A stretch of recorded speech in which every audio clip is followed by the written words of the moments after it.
the parking was convenient. And we're almost full. Right across the street. That was like, We're all of us, right? Oh, what's his name? Apparently the rest of us aren't that smart.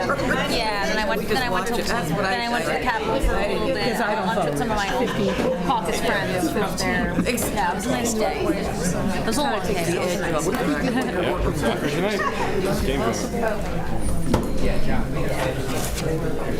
Without me. because Without me. during the week, especially for me to get away for like an hour, Right. it's gonna be, I'm like, Ready?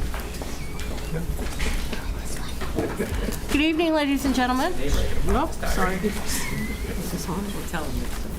Good evening. Is it on? The annual budget meeting on Tuesday, May 13th, 2025 is called to order at 8:03 p.m. Please let's rise for the pledge. I pledge allegiance to the flag of the United States of America and to the republic for which it stands, one nation, under God, indivisible, with liberty and justice for all. Okay. Mr. Secretary, would you call the roll, please? Representative Adams. Here. Representative Alphone. Here. Representative Amore. Here. Representative Anderson. Here. Representative Black. Absent. Representative Bonenberger. here, Representative Brooks. Present. Representative Dayhill. Here. Representative Everson. Here. Representative Greenberg. Here. Representative Hartwell. Here. Representative Henschel. Here. Representative Hines. Here. Representative Ingraham. Here. Representative Keefe. Absent. Representative Leach. Here. Representative Larson. Present. Representative Lafredo. Here. Representative Maresca. Here. Representative McCall. Here. Representative McCormick. Here. Representative Nupani. here, Representative Papalizio. Here. Representative Sharkey. Here. Representative Shrestha. Here. Representative Sumro. Here. Representative Toohill. Here. Representative Verderam. Here. Representative Waterman. Here. And ex officios, I see, Representative Adelman's here. okay, thank you, Representative Edelman. Ex officios, I see our town clerk, Lisa Arpin, present. And you do have a quorum, Madam Moderator. Thank you very much, Frank. Okay, let's take up an approval of the minutes of the meeting of April 9th. Do I have a motion to approve the minutes as submitted? Okay, we have a motion and a second. All in favor of approval of the minutes as submitted, say aye. Aye. Any nays? Any abstentions? Okay, the minutes are approved as submitted. We have two pieces of communications. One is a bit of housekeeping business, sorry. One is a request from Minority Leader Verderam requesting a switch in committee memberships so that Mr. Toohill will be moving to Rules and Ordinances, and Mr. Ingraham will be running, switching to Admin Services. That's an announcement in public, so we will make that change. We'll make sure that we make the change on the website, okay? Thank you. The second piece of communication is to really announce our annual budget deliberations. I received a transmittal letter, budget transmittal letter from the first selectman. It's a lengthy document. It is published on the website. This is what it looks like for anybody who hasn't seen it on the website. Oh, I'm sorry, it's the chair of the Board of Finance. You're right. I'm reading, because it's a lengthy document, the rules allow me to summarize, but I'm going to just read one paragraph called the budget in brief. The Board of Finance's efforts, coupled with an adherence to the above guidelines, produced a recommended budget that totals $135,311,96 and represents an increase of 3.6% over the current year amended budget. Non-tax revenue of $18,340,439 will fund a portion of the operations, leaving the balance raised from taxation at $116,970,657. After adjusting for tax credits and an allowance for uncollected taxes. I'm sorry, Madam Moderator, is that last year's? Is it? I'm sorry. It's last year's, it's not I'll this start year's. again, sorry.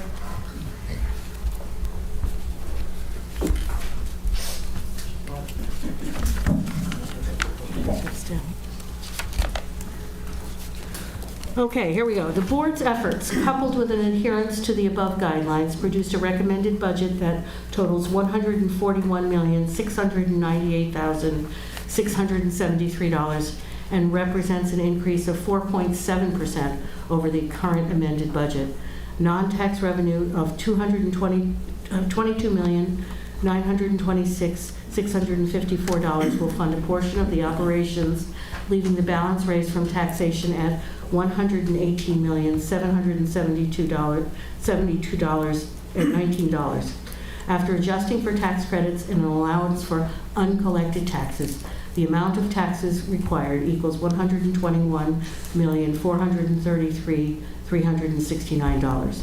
This total, divided by the estimated net taxable grand list, produces a tax rate of 21.49 mils. That was as transmitted in April. Madam Moderator, Yes. could I just point out that the agenda has a grand total, the last three digits is 873, and it should be 673 on the actual agenda. On the actual agenda? Okay, let's make that amendment. Okay. Thank you. That's a typographical error. What is it again, please? $673. Instead of 873? Instead of 873. Thank you. All right. So a couple of announcements first. One, I will read item 5 as an overall picture of the budget. The Board of Finance recommends the following budget for fiscal year 2025-26. Board of Education operating budget, $69,164,640. Board of Education special education budget, $0. Board of Education capital and leases, $770,000. Subtotal for the Board of Education is $69,934,640.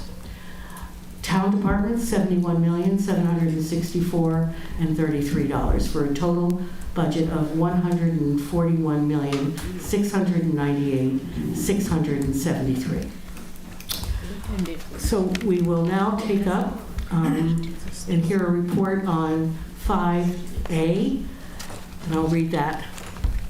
To consider and, if appropriate, approve the recommendation of the Board of Finance of an appropriation of $69,934,640 to the Board of Education, which is the operating budget plus capital for fiscal year 2025-26. Okay, we will hear a report on, yes? As a matter of procedure, I'll make the motion that we accept the budget as presented from the Board of Finance. Okay, I didn't think we needed that yet, but okay. We have a motion to accept the recommended budget of the Board of Finance. Do we have a second? That's the Board of Education portion of the budget. Yes. Okay. Do we have a second? Second. Okay. All right, let's open the floor for discussion. We need Yes. to hear the education. Madam Moderator, let's- through you, could you clarify if this is, if your motion is for just solely for the Board of Education or the entire budget, both Board of Education and town side? It is for both.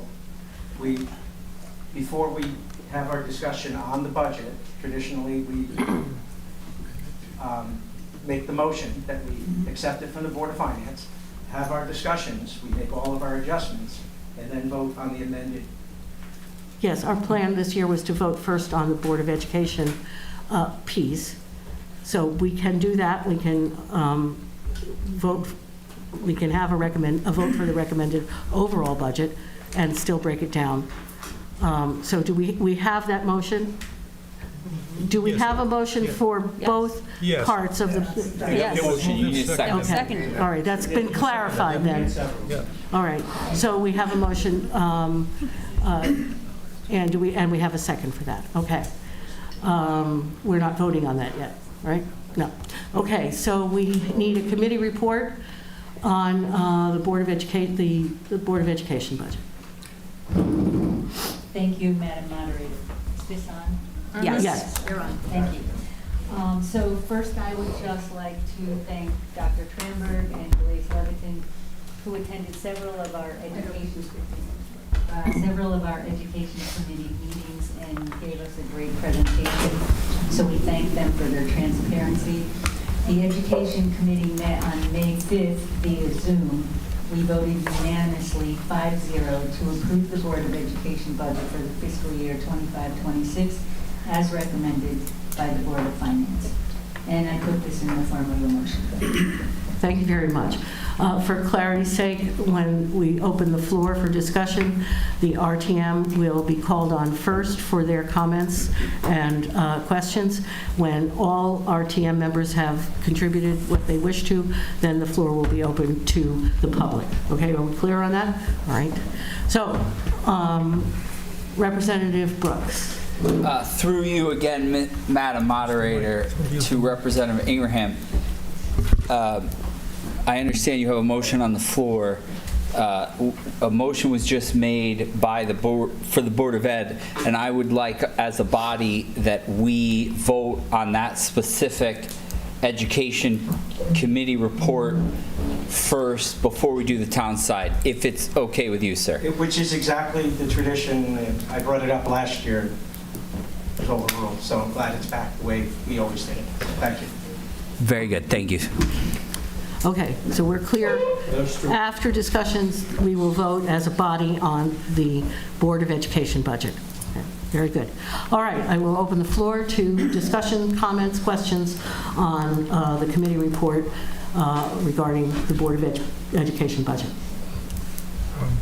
A point of order, Madam Moderator. So, the main motion made by Representative Ingraham, seconded by Representative Verderham, is not being acted on now. So it's being held in abeyance, right? Yes. Thank you. Till after all the committee reports. Okay, thank you. Okay. Okay. Representative Brooks would like to comment on the education budget. Please put your hand way up. It's hard to see. Okay. Okay. Please use the hand mic. I can yell, too, if it pleases this body. I can't hear you. I would just like to make a comment about the education budget. I would like to refer back to those who remember, Mr. Toohill would, that there was a time when the education budget was higher than the town side, that it was usually like 52% to 48%, somewhere right around there, and now it's the other way.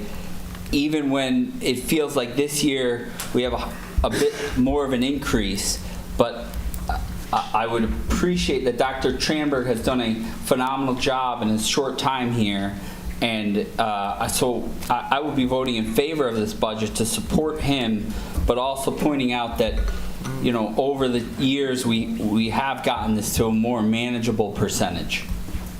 Thank you. Thank you, Representative Brooks. Are there other comments or questions from the RTM?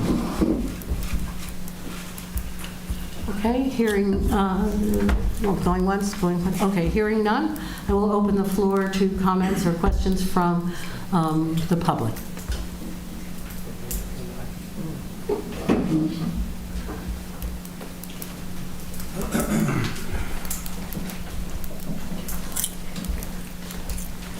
Great. Oh, thank you.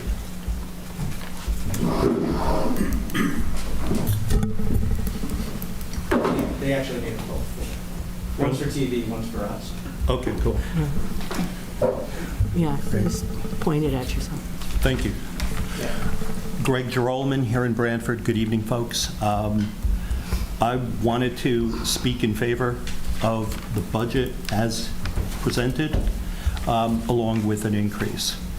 The increase being $500K to make up for what has been identified and quantified as a $3.3 million shortfall over time with the budget.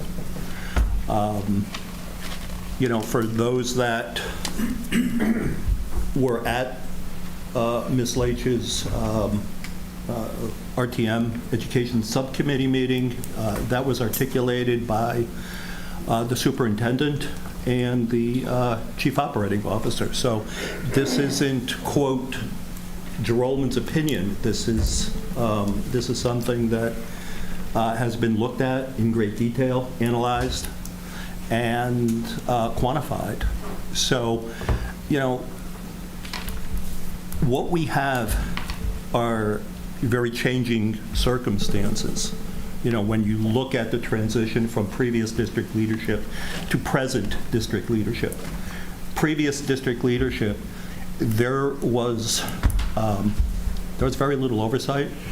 There was very little desire on the part of, Board of Ed or district leader to raise the bar in terms of standings, in terms of offerings for our district. The changeover, because of desired change, has gotten us to a point where I think it's fairly unanimous that the new superintendent is greatly exceeding expectations. And, I say new, but right around the corner, he's going to be here for 2 years. That's a good amount of time. This is his second budget cycle. He's had 3 reviews, all, from the BOE, all of which have greatly exceeded expectations. And I think being hired in a turnaround situation, not to maintain the status quo, but to raise the bar, that presupposes greater investment. The unfortunate thing is that it seems that the processes, the procedures, and the funding aren't terribly different with the new superintendent here than if the old superintendent were still here. I mean, that's something that needs to change if we truly desire to raise the bar within our district from various perspectives. And we're at a point where there are some metrics that really and truly, above and beyond unacceptable, are really embarrassing if we're being brutally honest. So what I'm saying is that you look at the past, and in the past, what we've had is, a superintendent that was just in it for the blocking and tackling, the day-to-day, a game manager, if you will, to use some sports terminology. He wasn't looking to move the needle forward, nor was the BOE pushing him to do so. Now we have, a whole different picture, and something needs to change. So what I'm saying is that, in closing here, we need to make a decision, and that is to say, okay, hey, we're real serious about it, and that means more commitment in the form of monies. Or the other, the flip side is that, hey, no, we don't have that desire. We just want to run a prevent defense, and that's okay too. But all I'm saying is that one way or another, can we please be consistent about it, one way or the other? Because what it seems to me is being said and being portrayed is that, hey, we're real serious about, moving our district forward. But at the same time, it's not as compelling in terms of, the actions meeting the words. So the actions need to meet the words one way or the other. So with that, I say the key is additional funding, $500,000 for this year and $500,000 for each of the next 5 years, so that there is not only a step in the direction of helping to bridge this $3.3 million gap, but also a step this year and a game plan going forward. It can't all be done in a year. The old saying, what happens overnight isn't going to be solved overnight, right? But what doesn't happen overnight, right? But all I'm saying is, please consider this, and thank you very much. Good evening. Thank you. Of course. Thank you, Mr. Jarlin. Okay, are there comments or questions from other members of the public here with us tonight? Okay, hearing none.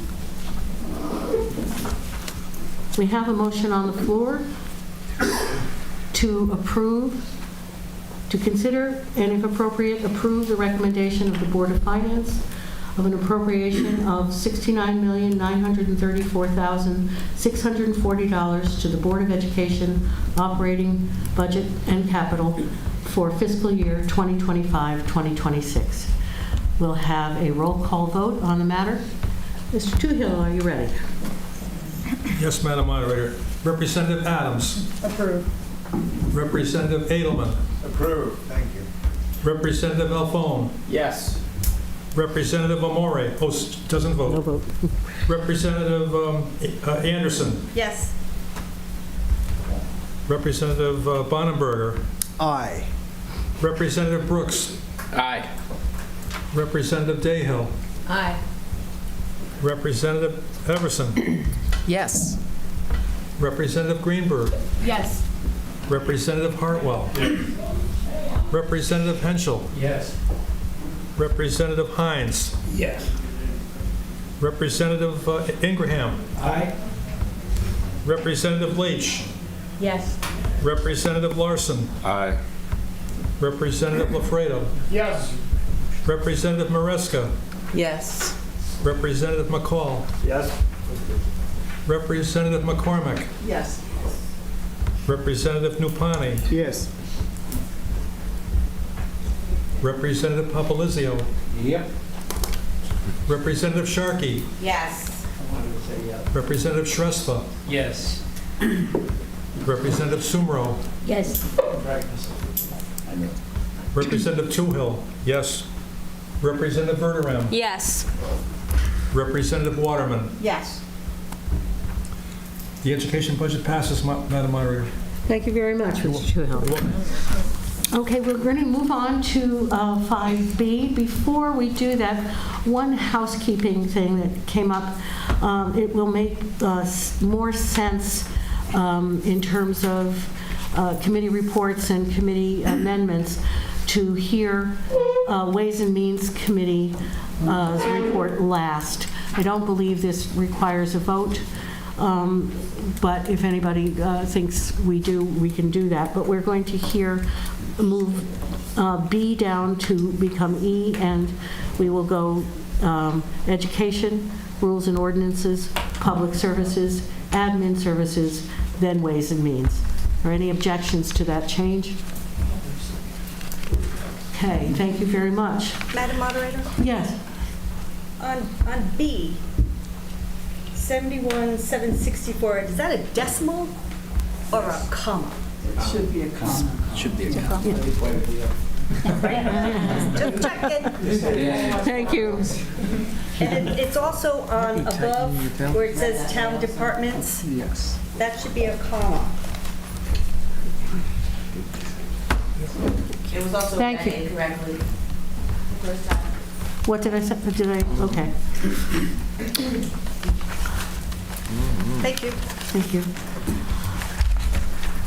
Okay, so we will consider, all right, I'm going to read it again. To consider and if appropriate, approve the recommendations of the Board of Finance of an appropriation of $71,764,033 for all other town departments for fiscal year 2025-26. We will hear first from the Education Committee. Representative Leach? Thank you, Madam Moderator. So, first I want to thank Jennifer Sullivan for her budget presentation to us on May 5th. The Education Committee met via Zoom. We unanimously approved the amended Willoughby Wallace Memorial Library budget 5-0. The amendment was moving $2,000 from contingency to communications. We also, I would also like to thank Katie McNichol for her budget presentation for the James Blackstone Memorial Library budget, which we also heard that night, and also unanimously approved 5-0. I put these in the form of a motion. Okay, thank you very much.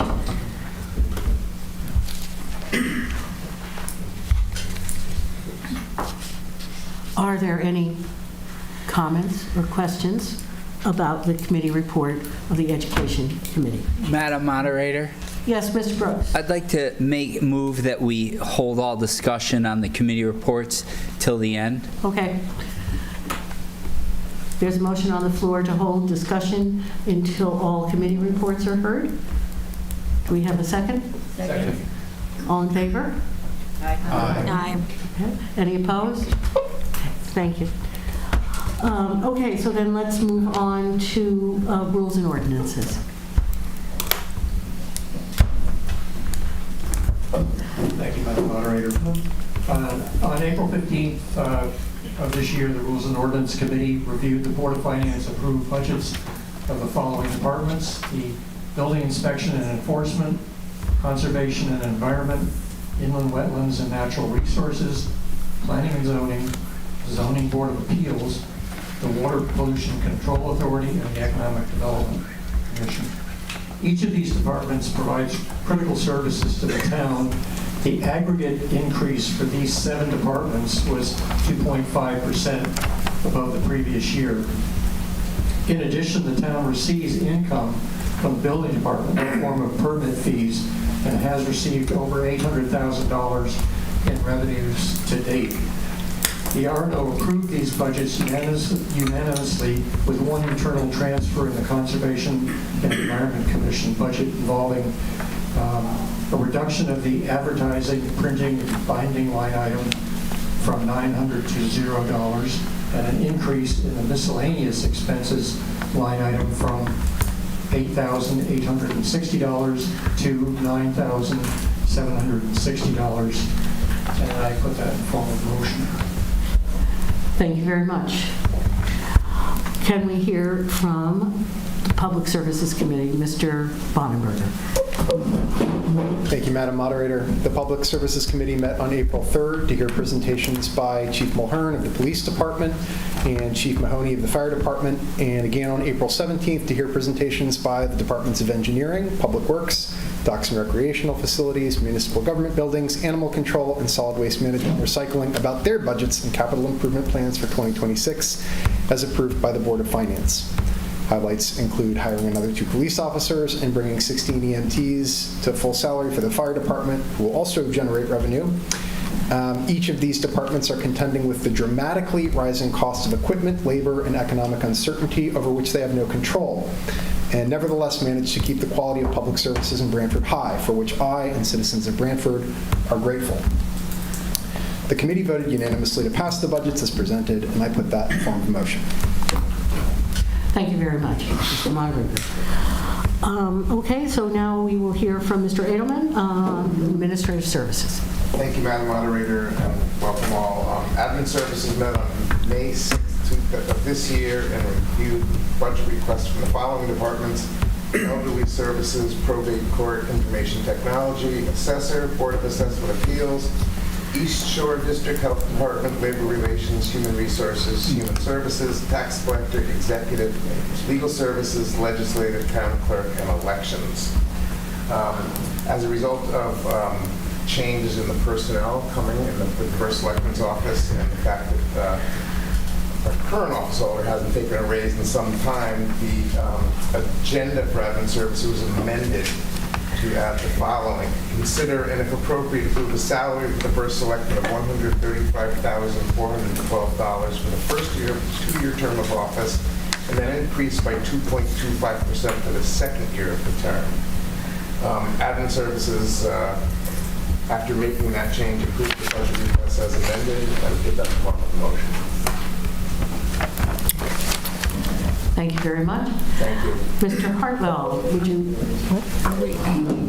Thank you, Madam Moderator. So the Ways and Means Committee met twice to consider budgets, first on April 16th and then again on May 7th when we did the votes. I was told no, right? We looked at the following departments: the Branford Cable Television, Recreation Department, Parks and Open Space Authority, pensions and contributions, Employee Group Insurance, Municipal Insurance, Board of Finance, Fiscal Services, Public Celebration, the Principal Debt Service, the Interest Debt Service, the Contingency Budget, the Coastal Resiliency Funds, the Lease Fund for the Board of Ed and Technology, Lease Fund for Public Works, and the Sewer Assessment Fund.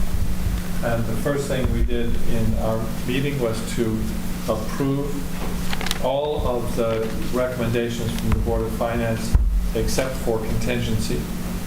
And then we considered and passed 4 amendments to contingency. So each of these is taking money from contingency and placing it in another part of the budget. The first one was Human Resources, $10,000 from contingency to a salary pool, incentive pay. Do you need the numbers on this? No. Do you need the budget numbers? No. No. Okay. So $10,000 from salary pool to a salary pool incentive pay for part-time workers to increase their pay to 3% instead of that which had been passed before.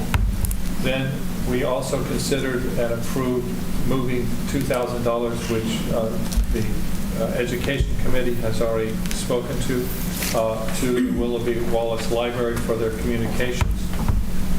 Thirdly, there was a proposal to move $15,000 from contingency to the tax collector's office to fund a study for renovating the tax collector's office, particularly looking at ADA requirements and security for the monies that are in the tax collector's office.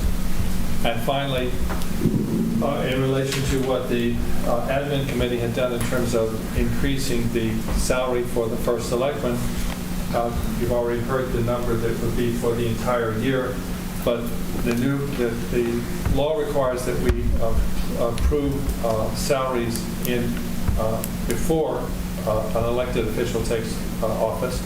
So we're looking at money for a prorated increase to the salary of the first selectman, starting with the new first selectman. And so the prorated amount for this current 2025-2026 budget that's coming up would be $18,235. So all 4 of those were considered in committee and approved. And I put that in the form of the motion. Thank you very much. I will now open the floor to discussion on these individual committee reports. Open the floor to the RTM. Any comments, questions? Mr. Brooks. I would just like to... Representative Brooks. I would just like to just talk quick about the amendment to the contingency fund to go into the salary pool incentive fund. This came to my mind after hearing the BCTV budget presented, and the individual that was part-time only was getting a 2.25% increase, and I just felt like as a town we need to support these people. I was driving out of Pine Orchard towards Damascus Road by the middle school, or sorry, intermediate school on I want to say it was Wednesday of last week, but don't quote me. Anyway, so I'm driving, and we passed the first crossing guard, and then a car in front of me passed a car that was going a little slower, right there in between the two personnel that worked the traffic. And I remember thinking, this is why I want to give them more money, because if they weren't there, this could turn into a disaster. And a lot of these part-time people are staples and fixtures in our community, and I believe that we as a community need to show our appreciation in even the smallest amount.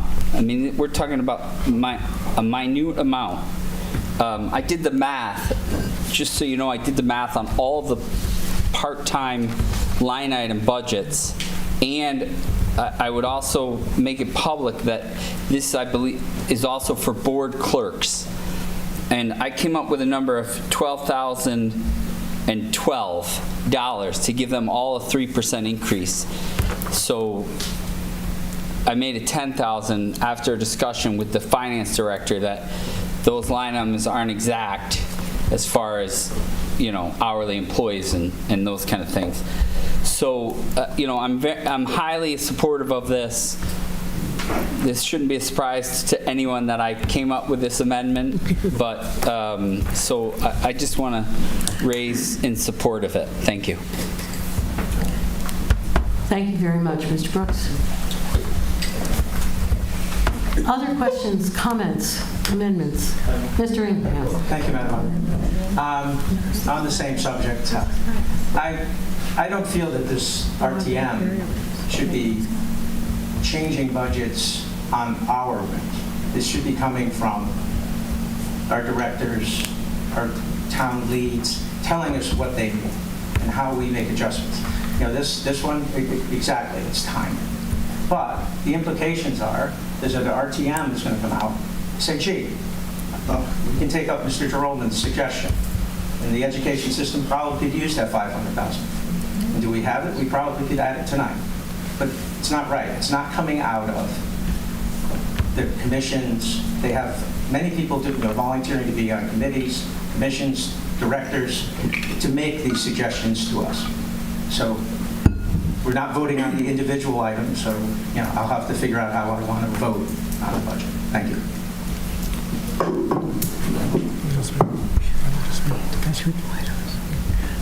Yes, Mr. Chudo. Thank you. I think these ideas, from Representative Brooks are all very good. I mean, he thought this out. He did the math. He talking about it's very important to have the tax collector's office compliant with ADA. And as far as, I just looked in my book, and I believe that the cable TV personnel, the part-time workers, are getting a 2.25% increase. And so if this passes, this would, I guess, give them 3. But my objection is the procedure. This was not done, I believe, properly. It should have gone, those 2 items that I mentioned, the pool for the incentive, part-time workers, and the, the money for the tax collector's office should have gone to admin first. And, I mean, I don't know anything about these right now. I don't understand the criteria, really. I tried to look these things up, because, but unfortunately, right now, today, the meeting, the Ways and Means Zoom meeting is not on BCTV. The April meeting is still on. And I also checked the town website today, and the minutes are not posted yet from the May Ways and Means meeting. So I don't know the details. I wasn't privy to the conversation. So I think it's really premature. I think as I complimented Representative Brooks, I think there's very noble intentions, and I might very well, vote to approve them. But I don't know enough information about this tonight. So, I'm going to have to vote against it. Even though I do support it, I believe that, Representative Brooks has a good heart, and, and this isn't the first time we've seen it. And but I don't think the procedure was followed. I mean, you don't just come up with an idea and go to Ways and Means and have it taken out of contingency. You go to the committee that has, jurisdiction or purview or oversight over that particular head, over that department head. And for those two items, I mean, they should have gone to Representative Edelman, who's he's the chairman of that committee, admin. Thank you. Thank you. I see Representative Henschel. Was there a hand in the back? No. Okay. Yes, I'd just like to point out that on the increase for the part-time people, that I think this amendment is just putting money into a fund. It will allow, at the discretion of the administration, increasing those salaries, those part-time rates up to 3%. It's not dictating that happen. It's putting money into a fund which will allow that to happen at the discretion of the town.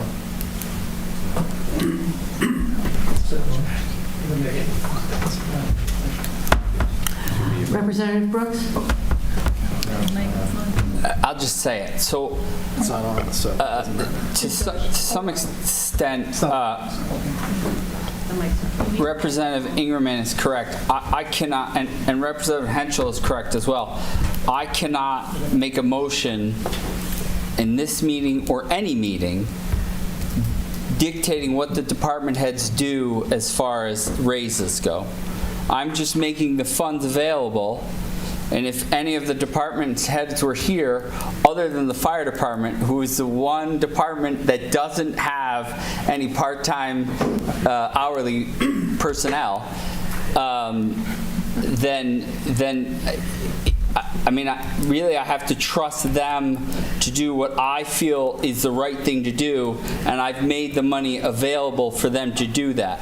But that amendment in no way dictates, I can't dictate that they do that. I just ask with this money that they do what I believe is the right thing. Representative Sharkey? The fire department absolutely has part-time personnel. Okay. They don't have a line item. But they're... That's a union. Volunteers? He had just made a statement that they didn't, that's all. Just correcting. Needs to be clarified that. Okay. Are there other comments or questions on any of the committee reports? Any amendments?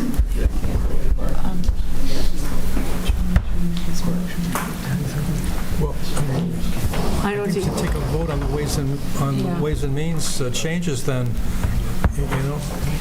take a separate vote on that. I'd like to, I'll I'll make a motion. Go ahead. Okay, so just to streamline things, I would like, to make a motion that we vote just on those proposed Ways and Means contingency transfers at this time. Thank you. I'll second that. May I have a second? Okay, all in favor of separating out Ways and Means and having a standalone vote? Say aye. Are we voting on those individually, the 4 amendments, or are we lumping them together? Through you, Madam Moderator, Mr. Toohill, just for clarification, I would think that you could make a motion to amend the committee report to, I think your motion should be, I amend the committee report to exclude these 2 amendments. That would be your motion, and then we would vote on that amendment.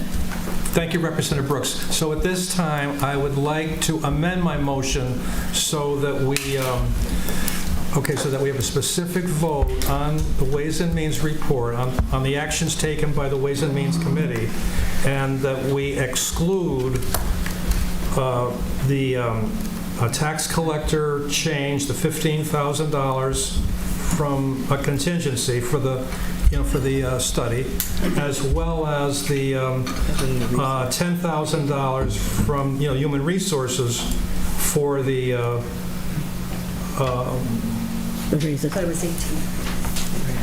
for the 3%. Okay, that's my motion. Thank you. Do I hear a second? Second. Thank you. Keep my second. We have a second. Okay, so we are voting to exclude a vote on those 2 amendments, is that right? Yes.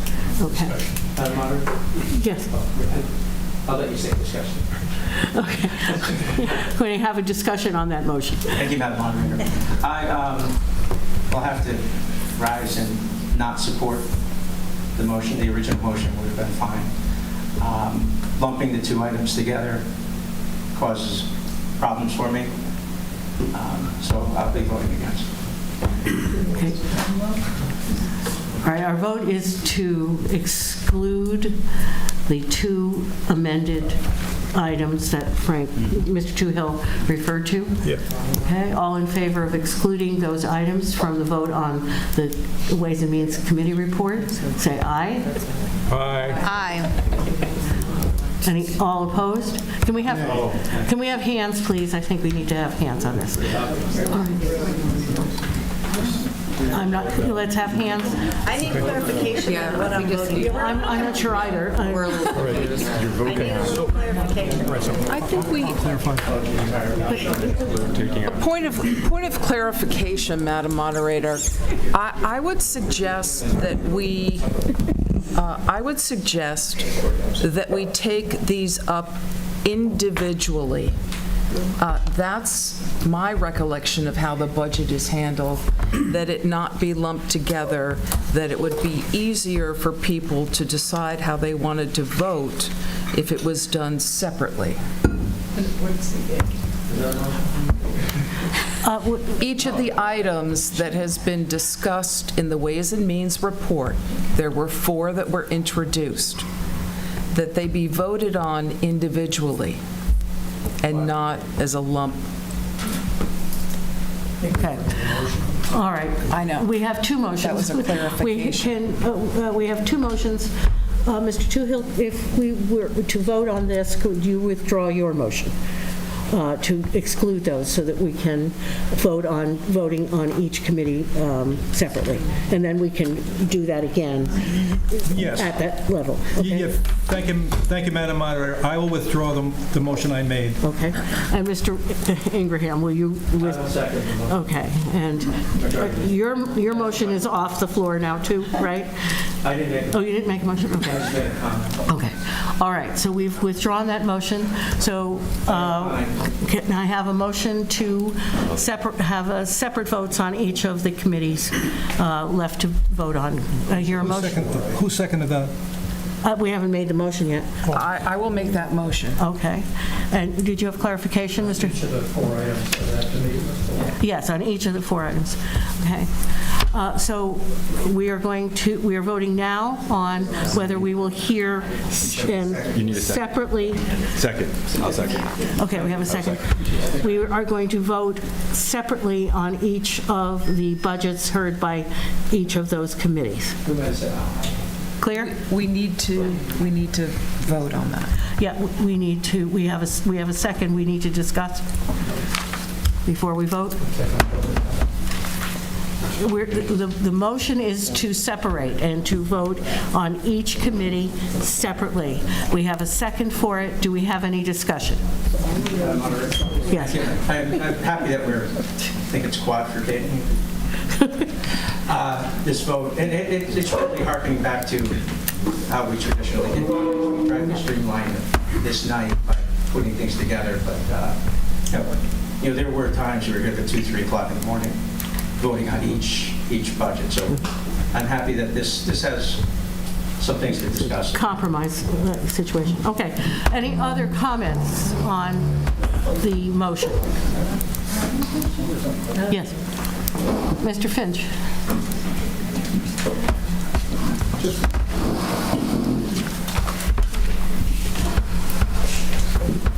Only because I have copies. I thought maybe it might be easier, but as a casual observation, if you're voting on all of the budget changes individually, I'd be happy to share this. Yes. And then I think what you could do is kind of follow along, because I don't think anybody's cares what order they're in, right? You're looking at all the changes that were made. So you can start out with, administrative services, consulting, tax collector. Oh, you're not? Okay. Just ways and means. All right. Yeah, we're just taking 4 items that were reported on by That's Ways and it. Means. And Okay. those separately. The rest of it, we're going to... All right. We can go completely off the tracks. Oh, you think we're completely up to... No, Well, if Roseanne Dana would say that, never mind.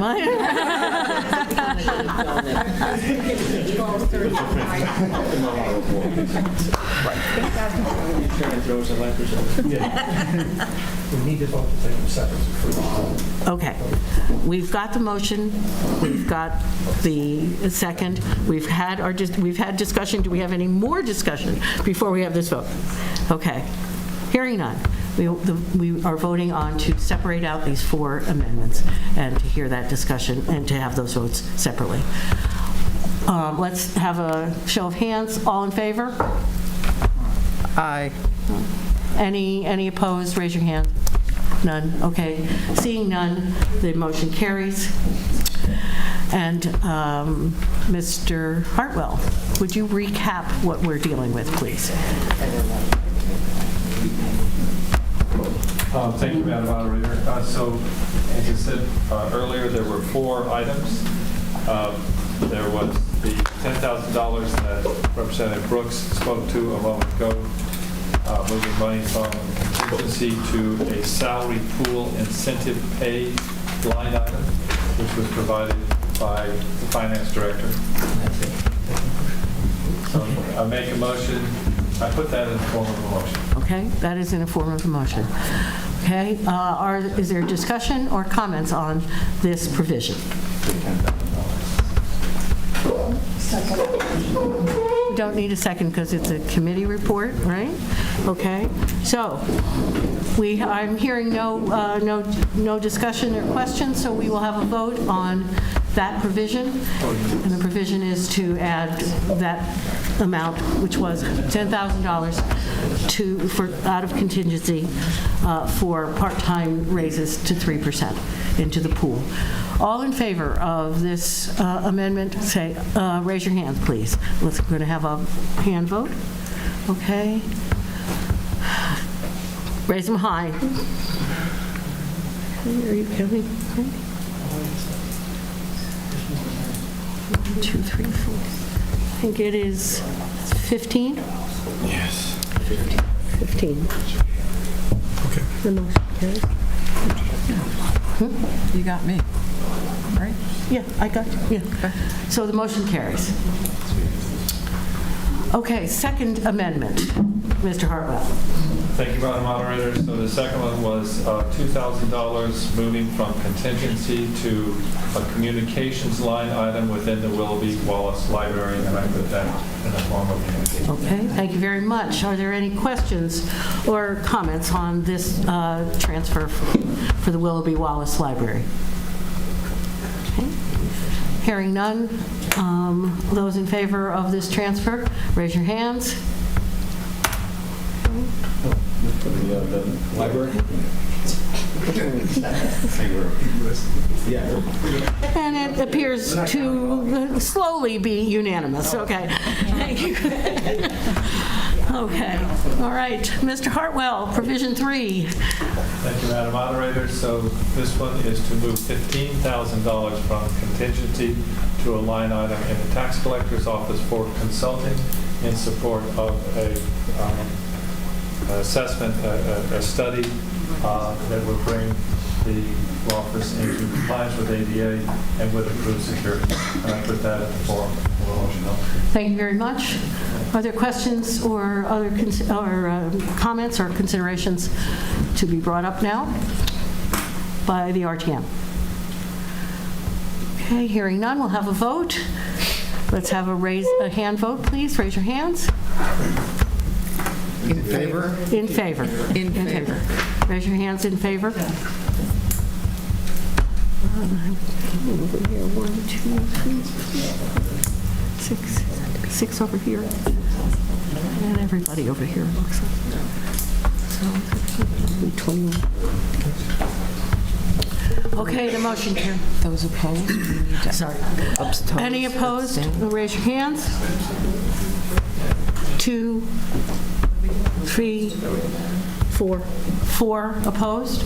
Any abstentions? Okay, the motion carries. And Mr. Hartwell, last but not least. Thank you, Madam Moderator. So this one is to move $18,235 from contingency to the regular salary and wages line item in the executive. It is to support a pro rata increase beginning with the next first selectman and carry through to the end of the 2025-2026 fiscal year. And I put that in the form of a motion. Thank you very much. Is there any discussion or questions on this amendment? Okay, let's have all in favor of this amendment, raise your hand. Okay. And it appears to, thank you. Any opposed? Any abstentions? I'll abstain. Okay, 1 abstention. Mr. Brooks. Okay, motion carries. Okay. So we have now to open up the floor to, again, to other questions or concerns about the other budgets approved in committee.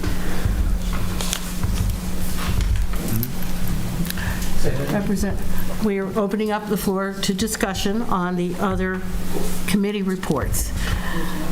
We're still discussing that, okay? The motions are on the floor for that, so we now still have to go back and open discussion for the rest of those, correct? So, point of clarification, this is to allow us to make further amendments. Yes. Introduce further amendments if we so choose. Correct. Questions, concerns, amendments about the 5 budgets that we are still discussing. Okay. Representative Everson. Thank you, Madam Moderator. I would like to make a motion that we cut the contingency fund by $500,000.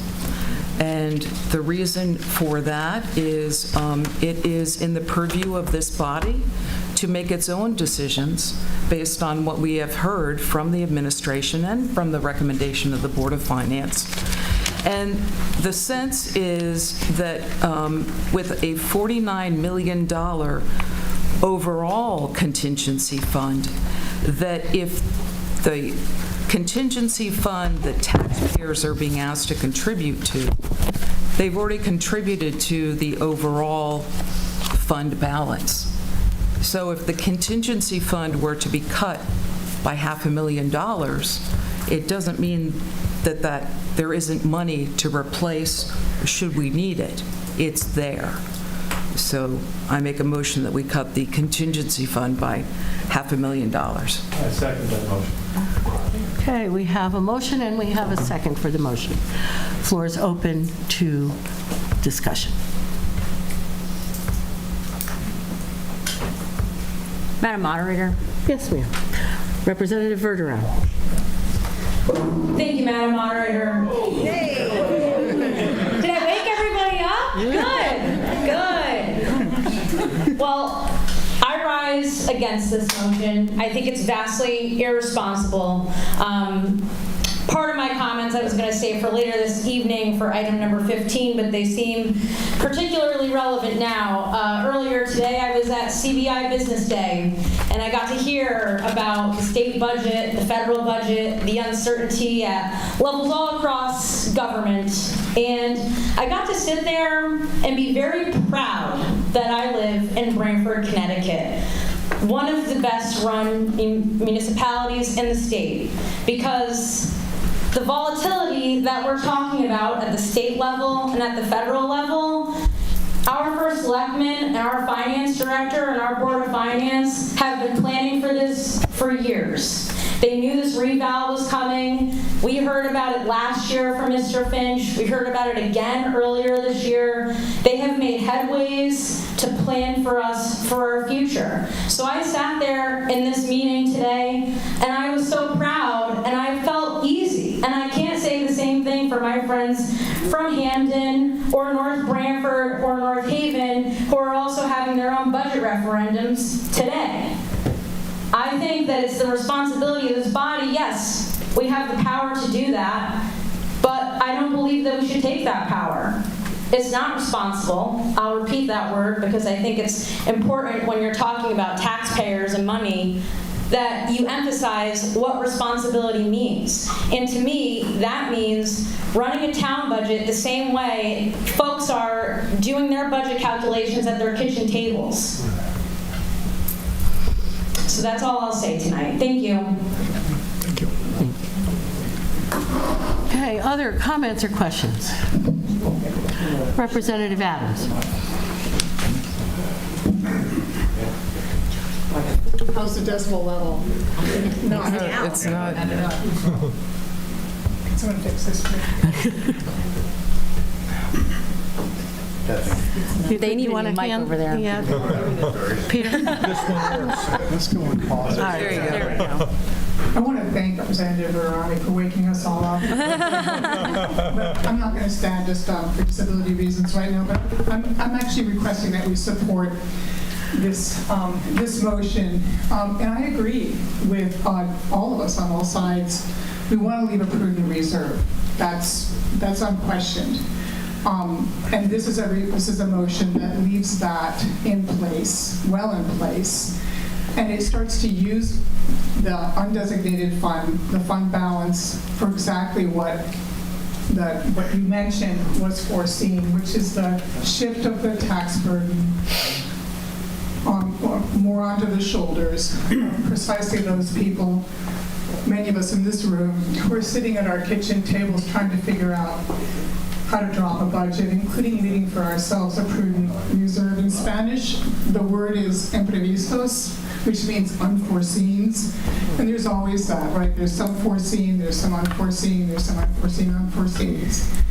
If I had my way, I'd bring the contingency, adding that line to the next budget to zero. I understand the reasons for having it there, particularly for our bond rating. Potentially, it's a question we can take a look at. We have a contingency fund, and it's in the undesignated funds.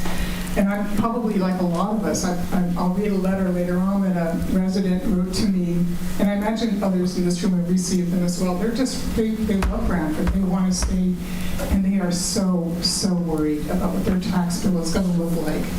So this is a way of easing into the new reality, and I support this motion. Thanks very much. Representative Henschel. Yes, thank you, moderator. I agree that it is terrific that Branford has such a great fund balance, rating fund, however you want to describe it. I am definitely a proponent of having a strong fund balance. We have a very large fund balance. But what I'd like to point out is over the last 4 years, every year, our fund balance has gone up between $5 and $9 million per year. What that means is that the amount of money that taxpayers are paying into the fund is in excess of what was actually needed in the end after all the revenues and all the costs were tallied. So even if we keep our fund balance where it is right now, there's nothing to say that we shouldn't expect going forward this coming year. We're still going to have a net increase in the fund balance coming from that equation. And certainly, it's happened in the past. I think it's a good thing that we have a strong fund balance, but I don't think we need to continually have it grow year after year after year.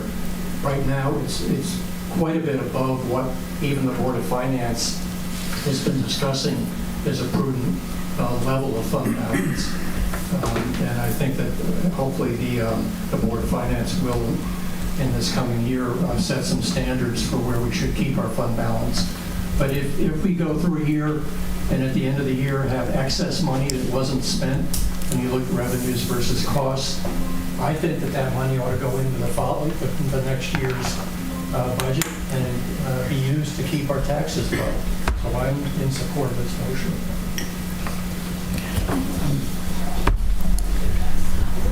Representative Hartwell. Thank you. I just want to... Keeps going on. You're good. Okay, sorry. I just want to obviously support the... Tap it. Keeps going Mic on. check. What? Here. He needs to change the battery. Here you go. Here you go. I just want to point out here that, as Representative Adams just says, we're in a tax stressing year. And by reducing the contingency fund, we will actually slightly, not a great deal, but we will slightly reduce the tax burden on our taxpayers this year. Not a huge amount. We could have gone much more deeply into the budget and looked for cuts. We haven't done that. Remind everyone that the actual budget increase that came to us from the Board of Finance was 4.7%, which is not a small number. And that they're recommending in the mill rate that they put forward in the recommended budget a 2.1% increase in tax levy that's going to be needed to support the budget. So if we take $500,000 out of contingency, we are actually lowering by a small amount, but I think in the right direction, the amount of money that needs to be taxed this year to support the budget. And as Representative Henschel just pointed out, in the past, we have overtaxed the town. $9 million last year alone. In the last audited year, it was $9 million more tax money was taken in than was expended. That's an audited number. The year before that was $5 million. This is real money that was taken from the taxpayers. We still have it, it's in the general fund. This proposal here doesn't touch the general fund. It says we'd like to lower contingency by $500,000. And what that actually sends a signal to the rest of the government is to say, tighten up a little bit. Try to stay a little bit under your budget so that we can get through the year without going back to contingency multiple times to fund the budget.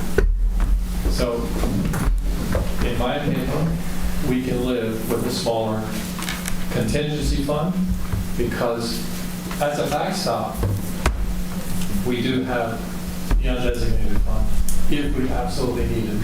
But we should go for there for emergencies or for unplanned things that happen. So I very much support this resolution. Thank you very much. Other speakers? Mr. Ingraham. Thank you, Madam Moderator. Through you, Representative Everson, did you calculate the savings to the taxpayer, what this would reduce the budget by? I did not, Mr. Ingraham. To me, this isn't, prudent budgeting is to make sure you have a contingency. You just don't rob it. If you want to lower the budget, you go and make cuts. You make suggested cuts. You go through the budget line by line. You want to lower $500,000, go find $500,000. Small cuts throughout the budget. Contingency is easy. It's easy to just say, hey, it's just extra money. On the overtaxation for our constituents, good financial budgeting in your home is to save 10%. Put it away for emergencies. We're well within that. Average is 4% that we, over the years, at least in the charts I was given, thank you, that it was about 4% average. That's a bit low. The Board of Finance has signaled that they're taking out more, truly doubling what we normally do, which is exactly what people have asked for. It's written in the newspaper, they've gone to meetings. To go and now go into how we budget and actually set numbers is wrong. It's irresponsible. Thank you. I'll be voting against it.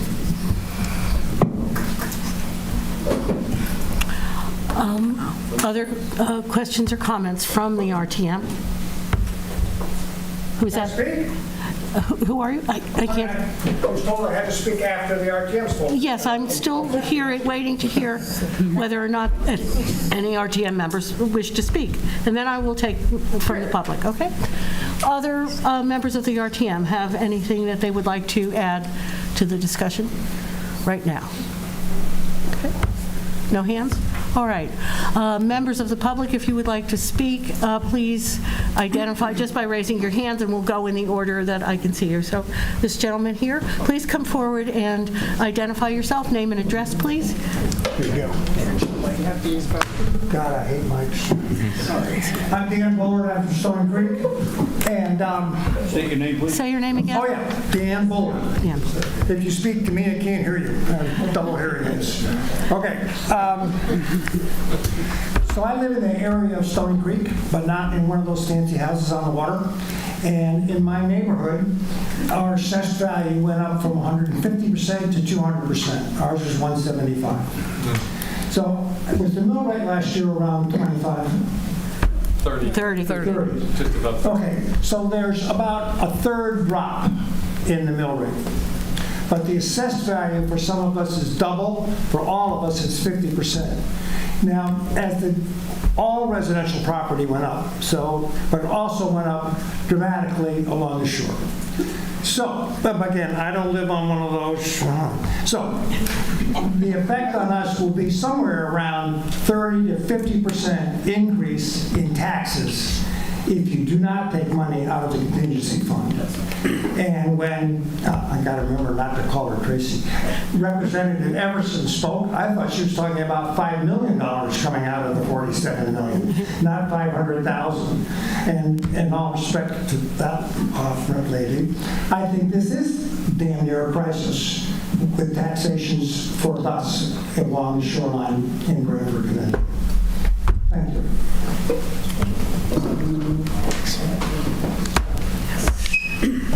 I see a hand. I can't see a person. Oh, come forward.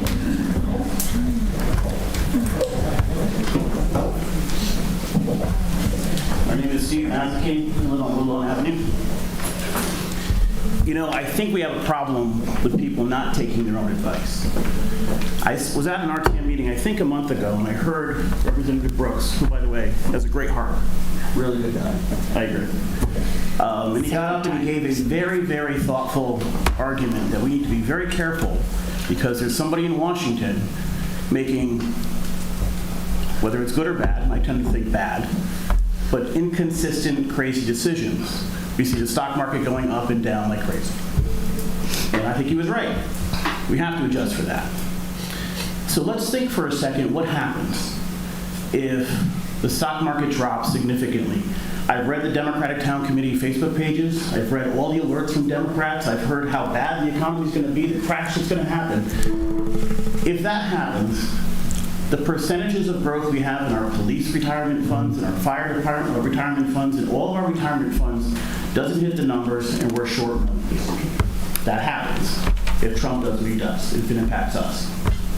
Number two, the one thing Trump has talked about getting rid of, we are a shoreline town, and I am someone who believes in climate change. I believe the temperature of the water is growing. I believe that we're having more frequent storms. I believe those storms are going to get more dangerous to our shoreline over time. Now, since I believe that, if Trump reduces FEMA money, now let me tell you a story.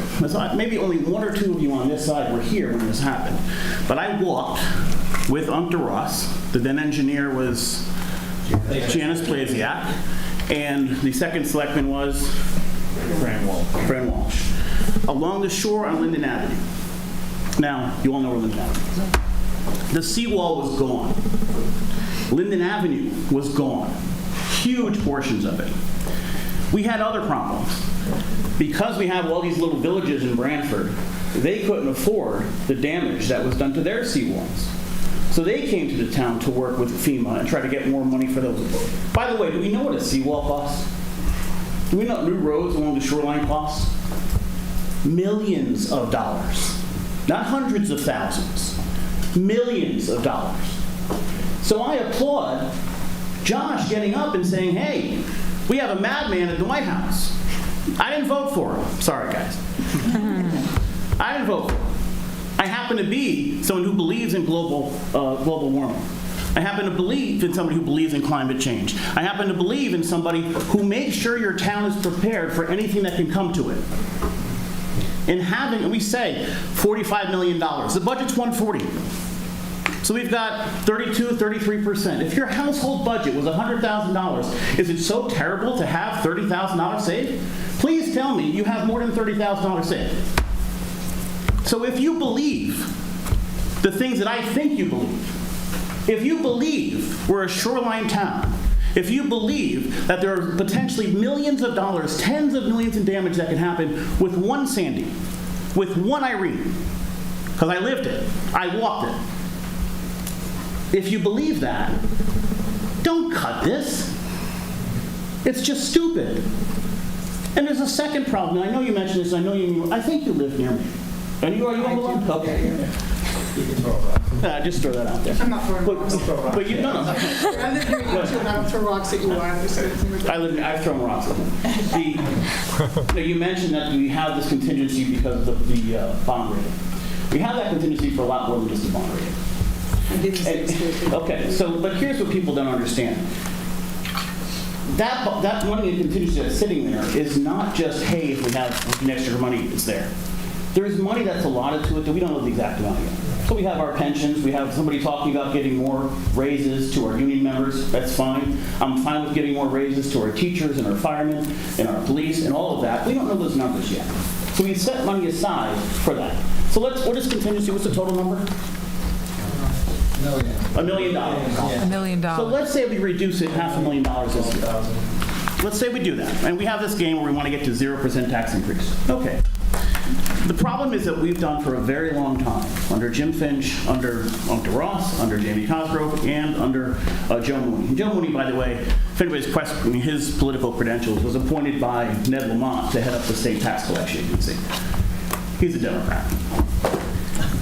He has led this town, and what we've always done is instead of having 0%, 5%, 0%, 5%, 0%, we said, let's have a consistent 1.5% to 2%. Let's do the opposite of Trump.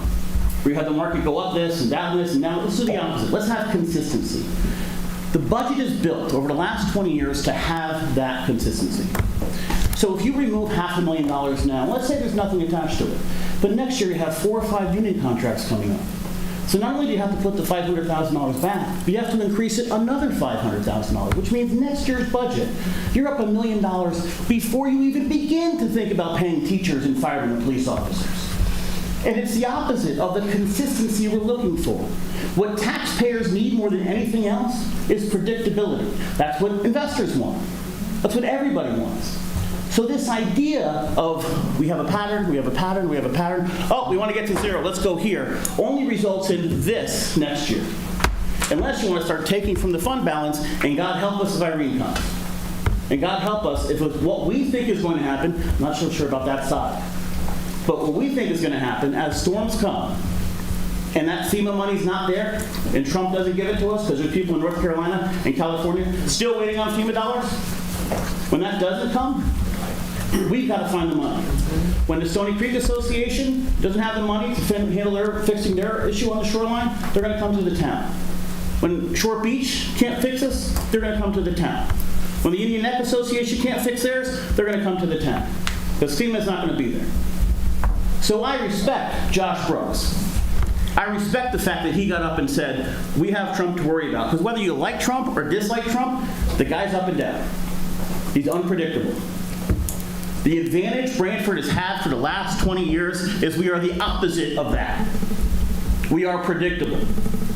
We know our tax rate's going to be 1 to 2%. We know we're going to be able to pay our teachers. We added 16 people to the fire department because we handle public safety and we take that seriously. The idea that we should say, hey, let's start this process of reducing savings, reducing contingency, so we can get and say, hey, we got a 0% tax increase is bad math.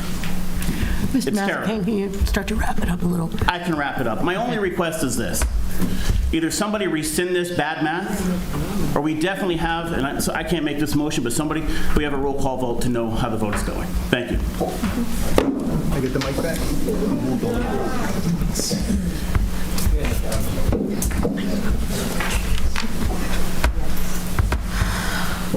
Okay. We've heard from the RTM. We've heard from any other members of the public wishing to speak? Okay, where are we on this motion? I've lost track. Mr. Henschel, help us out. Yeah, take a vote. One more comment? I asked the question, so I decided to do the math. It is .016 mils, approximately, that will be reduced. So 16 cents on every thousand. Okay. It's 16 cents. It's 16 cents on every thousand. Okay. We will then have a vote on this proposed amendment. Okay. We have our second amendment. Okay. Yep. So I'll call for a roll call vote. We are having a roll call vote. Okay. On this amendment, and the amendment is to reduce contingency by $500,000. Okay. Thank you. There you go. Representative Adams. Yes. Representative Edelman. Yes. Representative Alphone. No. Representative Anderson. No. Representative Bonenberger. Yes. Representative Brooks. Abstain. Representative Dayhill. Yes. Representative Everson. Yes. Representative Greenberg. No.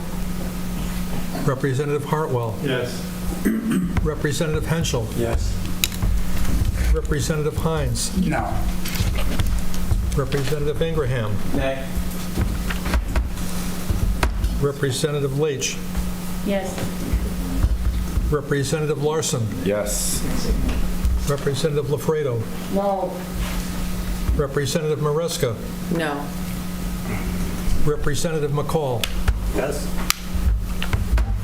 Representative McCormick. Yes. Representative Nupani. No. Representative Papalizio. The hard no.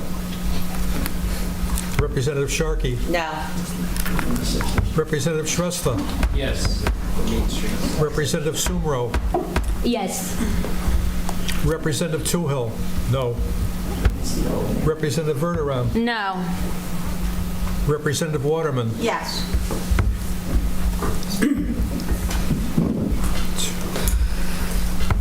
It carries. It carries. I don't know the numbers yet, but... I think it's 15, because I don't know.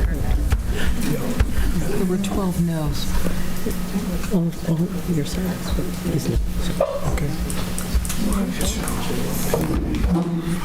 Passes 15 to 11.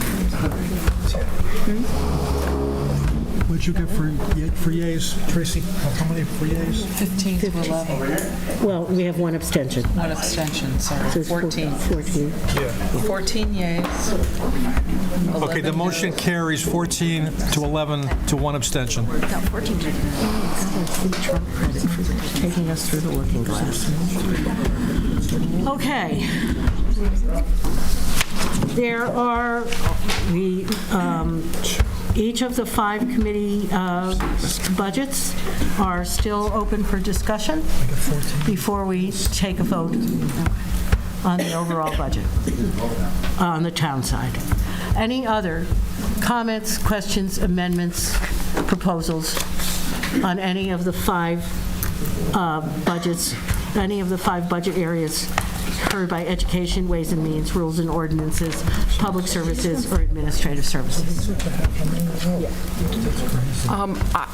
I think that we need to make a motion to add to the agenda the salary increase for the first selectman, as that impacts the executive salary line. The resolution was added by Representative Edelman. He added it to his committee report. He added it to his committee report, but it's not on our agenda. So What's I on the believe agenda? that we need to... What's on the agenda needs to be amended to what was voted on in committee. What's on the agenda was what the Board of Finance originally submitted. So what we need to do also is to add that language as a separate agenda item to authorize the change in salaries. Yes, we can. Yes, I think we can. Right, and we can do that now, and I'll call for some advice on whether or not we have to approve 14 as a freestanding, a changed language for freestanding as an authorization, as a legal thing. Yes. Okay. Yes, I will entertain motions to approve the budgets as reported. Madam Moderator, I make a motion that we approve the budget as reported by the various committees with the amendments that we've, adjustments and amendments that we've made subsequent to those reports. I'm not going to give you the math. Point of order? Yes. Yes, thank you, Madam Moderator. But at this point, we still have, the main motion is on the floor in abeyance, the one that Representative Ingraham made at the beginning of the night. So that has to be either Well, we have to, don't we have to approve this in order to go back and have that vote?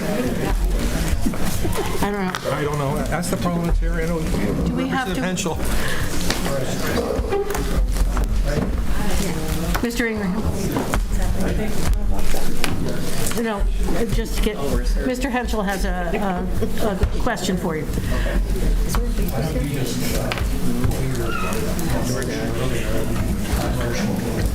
Here, give him the microphone. All these amendments that come on that motion, so now we're voting on the amendment. We're voting on the amended. Everything that's been amended as we've gone through has changed. I just changed my motion, so now all those amendments have been added. All we have to do now is vote on the overall budget. Even the committee report on the first selectman's salary, it was in the committee report.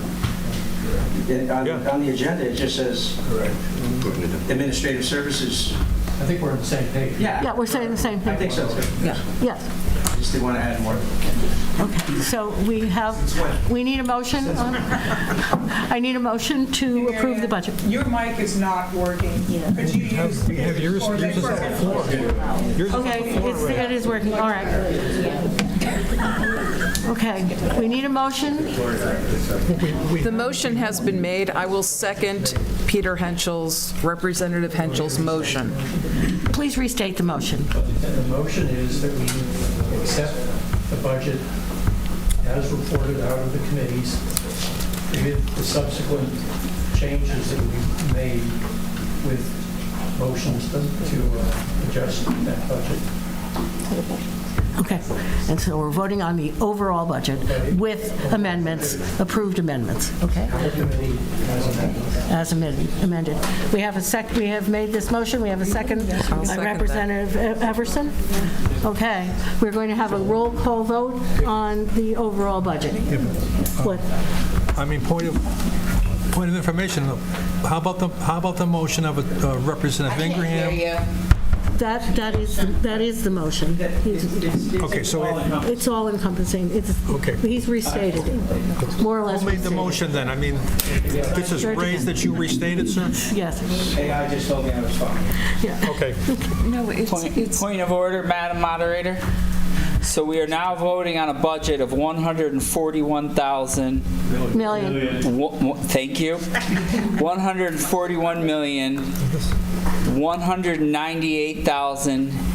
141,198,873.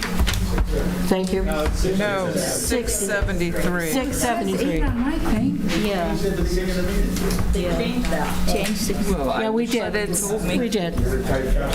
But that takes out the 500,000 for contingency, but it doesn't take out the other aspects for contingency. They were approved.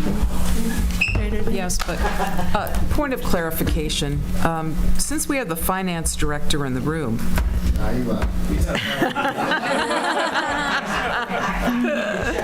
if we've made the motion, accepted it to cut 500,000 from contingency, we've also removed other amounts from contingency. So the figure that Representative Brooks, They don't adjust, they don't change the, they don't change the, no. They're just transfers. No, they were, the only cut is the 500,000. oh, all right. Gotcha. All right. Oh, okay. We are going to have a roll call vote now. Okay. Let's go. Thank you. Here it is. Representative Adams. Yes. Representative Edelman. Yes. Representative Alphone. No. Representative Anderson. I'm voting no. Representative Bonenberger. Aye. Representative Brooks. Yes. Representative Dayhill. Yes. Representative Everson. Yes. Representative Greenberg. No. Representative Hartwell. Representative Henschel. Yes. Representative Hines. No. Representative Ingraham. Representative Leach. Yes. Representative Larson. Yes. Representative Lafredo. No. Representative Maresca. No. Representative McCall. Yes. Representative McCormick. Yes. Representative Nupani. No. Representative Papalicio. No. Representative Sharkey. No. Representative Shrestha. Yes. Representative Sumro. Yes. Representative Toohill. No. Representative Verderame. No. Representative Waterman. Yes. The budget's been approved. Thank you very much, Mr. Toohill. Moving on. Item 6, to consider and if appropriate, approve the recommendation of the Board of Finance of an appropriation of $96,219 to the Open Space Fund budget for fiscal 25-26. This is one of the special funds. Do I hear a motion to approve this appropriation? And we have a second. Who was the second? Gina? Ray. Oh, Ray. Okay. Hold on. So this was heard by, I'm sorry, point of order. This was... So the Open Space Fund was heard by... Who is that? Ways and Means, right? By Did you hear this, Representative Hartwell? The Open Space Fund? No, it's a fund. The fund is... I know, but they... Yeah, Rich Shanahan. Oh, Yeah. yes. Thank you. You should make a report then. Do you have, Mr. Hartwell, thank you. Yep. Do you have a report on that vote? We heard this in committee. It was one of the items that I listed in my original report, coastal resiliency funds. No. So, yes. No, this is the Open Space Fund. This is the Open Space Fund. I'm sorry, the Open Space Fund, yes. Parks and Open Space Authority. Yes, so this was part of what we heard in our committee meeting. And did you have... Motion. Did you pass it? You approved it? Okay. Yes. All right. We approved all of the things that were in our committee. Okay. So when it comes to this, can you just rise and report it as a committee, and any of your, in the next coming special funds? Okay. So we have a committee recommendation. All in favor, any discussion on the matter? All in favor of approving this appropriation of $96,219, please say aye. Aye. Any opposed? Any abstentions? The item carries. To consider and if appropriate, approve the recommendation of the Board of Finance of an appropriation of $17,000 to the Sewer Assessment Fund budget for fiscal 25-26.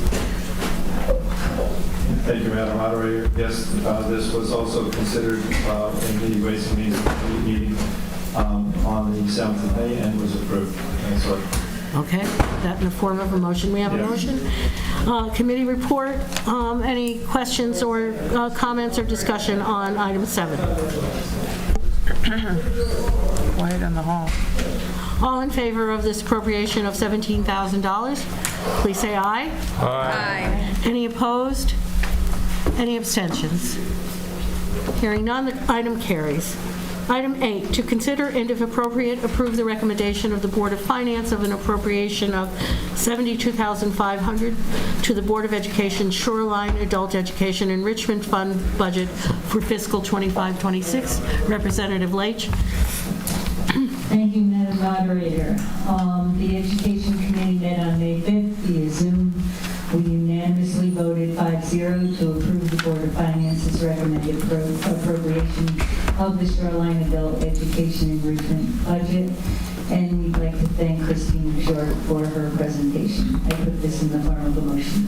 Thank you very much. Are there any questions or comments for the committee? Hearing none, those in favor of this appropriation of $72,500 to the Shoreline Education Enrichment Fund, say aye. Aye. Any opposed? Any abstentions? The item carries.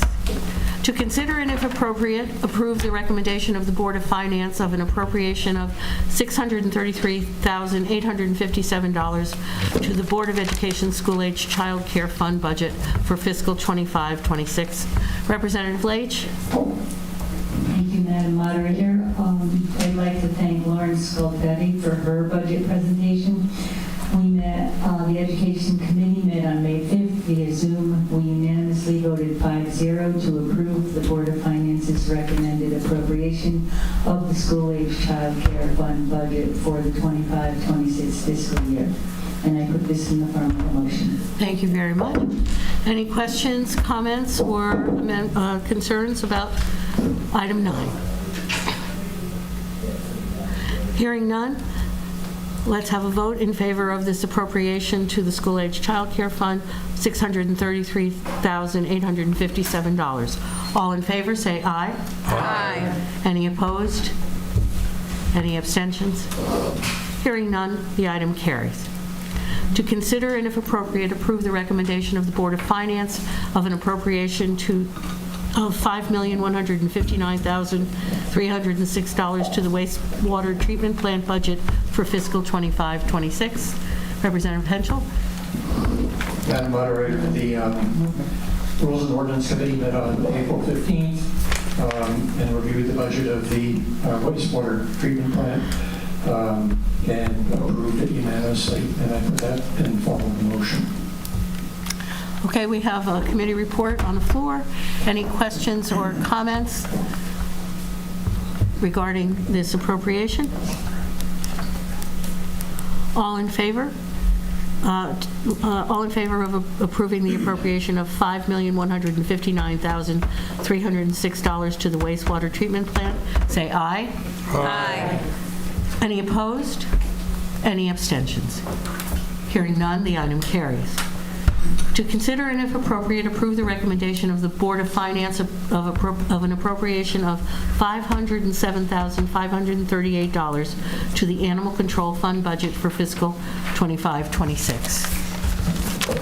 Thank you, Madam Mr. Moderator. Branford. The Public Services Committee met on April 17th, and this is part of the presentation by the Department of Animal Control. The committee voted unanimously to pass it as presented and put that in form of a motion. We have a committee report in favor of an appropriation to the Animal Control Fund. All in favor of approving this appropriation of $507,538, please say aye. Aye. Any opposed? Any abstentions? Hearing none, the item carries. To consider and if appropriate, approve the recommendation of the Board of Finance of an appropriation of $2,092,494 to the Human Services Special Revenue Fund budget for fiscal 25-26. Who is reporting on that? Admin Services? Yes, Mr. Edelman?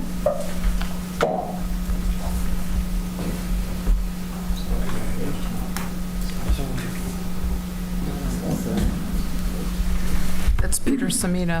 It's Peter. The It's Counseling Center. The Counseling Center. Peter Semino. Yeah. I'm so sorry. This was approved by the Admin Services on May 6, 2025 by a unanimous vote. That's that form of the motion. Okay, we have a committee motion to approve this transfer, this appropriation. All in favor of approving an appropriation of $2,092,494 to the Human Services Special Revenue Fund for 25-26, say aye. Aye. Any opposed? Any abstentions? Hearing none, the item carries.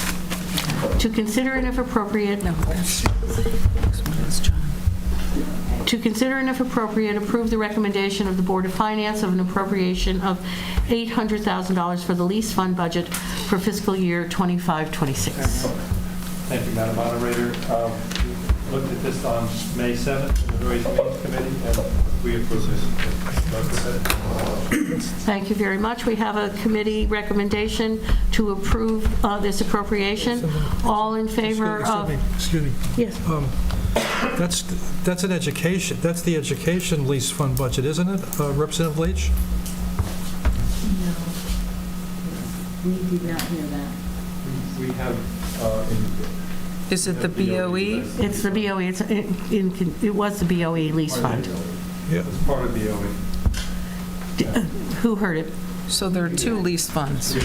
Yes, I thought contingency did. Okay. Yeah. This is for the laptop computers, Chromebooks. Yeah. Yeah. That's Board of Ed. Ways and Means heard it. Oh, they heard it? Yeah. It doesn't. Okay. All right, once again, to consider and if appropriate, all in favor of approving this appropriation of $800,000 for the lease fund budget for fiscal 25-26, say aye. Aye. Any opposed? Any abstentions? All, hearing none, the item carries. Item 14 is on the agenda as it was originally passed. The wording is just what it was coming from the Board of Finance. A reworking of this item has to be substituted for this, and I guess we'll need to have a vote on that. It needs to be on the agenda as an approval of raises in the off years for the elected officials for first, second, and third selectmen, treasurer, Board of Assessment Appeals, RTM moderator, RTM clerk, and finance clerk. Mr. Edelman, can you read the amended language as how it should read? This was heard on May 6th of 2025, and I will read the amended language, but I want to tell you that the increase as it's articulated and how it's written on our agenda here of 2.0 was changed to 2.25%, which I believe had been budgeted in, but there was a clerical error on how it came out on the agenda. So the appropriate reading is the same thing, but I will read it. Consider it appropriate to approve the recommendation of the Board of Finance to the RTM that, with the exception of the first selectman who was elected to take a 0% increase, salaries for the following elected officials increased by 2.25% for each of their 2-year term of office: second selectman, third selectman, treasurer, Board of Assessment Appeals, RTM moderator, RTM clerk, and finance clerk. As stated, this was approved by a 6-0 vote on May 6th in front of Admin Services, with Representative Toohill not participating in the process since he's one of the officials who was subject to the salary contained therein. Sorry, that form of the motion. Well, what we need is the total amended language, which includes the change to the first selectman. Through you, Madam Moderator, Yes. I would like to make an amendment to the admins. No, you're not admin services, are you? Yes. To the admin services recommendation to include language that the first selectman will receive an increase over the next 2 years of 2.25% on the amended 135 412 that he would receive starting November 1st. That's already been passed. What we need is an authorizing. That's all we need. I'm making an amendment to his language to authorize that increase. Okay. The 2.25 for the next 2 years. It's already in there. This is what we passed. It is in there. Yes, Mr. Ingraham. The increase that we approved was to correct the salary. This is to allow the first selectman to have raises over the next 2 years, unless we're saying. No, it's included in the resolution. Did you? Yeah, it's in the resolution. I read it in and said, So Josh and I are on the same wavelength. So, if just a point of clarification, if Representative Edelman could please reread the language for the first selectman's salary that was included in the report so that we get this straight. This is for certain electeds in this one resolution, and the executive first selectman's salary is a separate. Representative Everson, I will read this now. Thank you. Read it exactly as I had read it before. To consider, if appropriate, approve a salary for the first selectman of $135,412 for the first year of the 2-year term of office, and then increase by 2.25% for the second year of the term. Okay. And that was made and incorporated into the budget request with admin services that was subsequently approved, I should add. Yes, we have the financial aspects of this has been approved. What we need is an amended language in the authorizing resolution that includes the first selectman. We don't have that yet. So I'll put that in the form. Yes. Okay, so we need to amend the language of this and take out the 0% increase. So we need, can you read the amended, how it should read?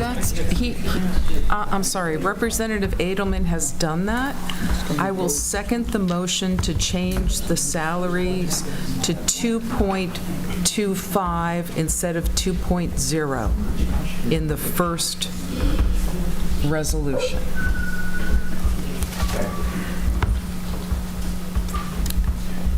Okay. All right, we have a motion to change the language.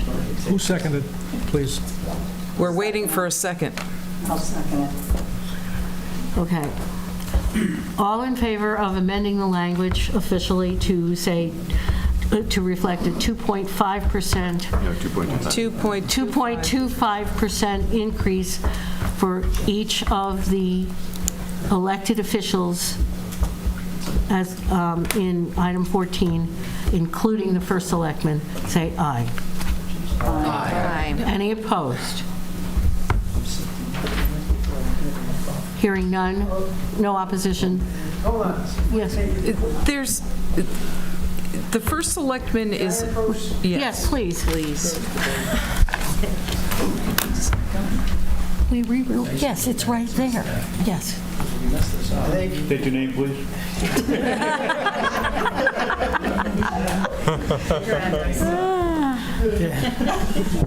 they are. Okay. These were the ones that should I think what you can do is, the best thing is, Representative Edelman gave the admin report.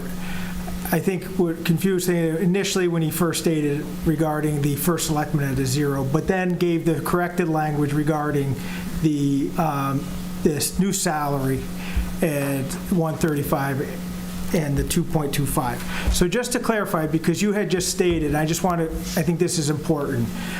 So I think the agenda was handed out today with the corrected resolutions at the bottom. I think you take item 14 as one resolution, if you don't mind, a friendly amendment to, or I guess wording of what Representative Edelman stated, and just to clarify for everybody, because you did, to consider and if appropriate, approve the recommendations of the Board of Finance that the salaries for the following elected officials increase by 2.25 for each of their year of term of office.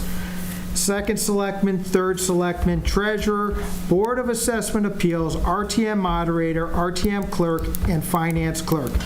And to consider and if appropriate, approve the salary for the first selectman of $135,412 for the first year of their 2-year term of office, and then increase by the 2.25% for the second year of the term.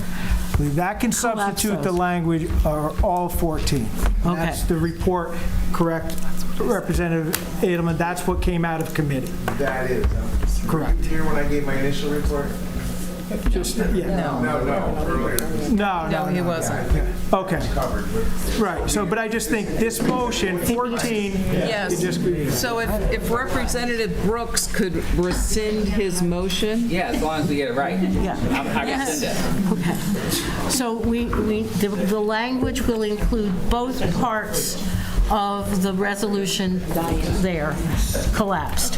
Okay. The way they were read, it was two separate pieces.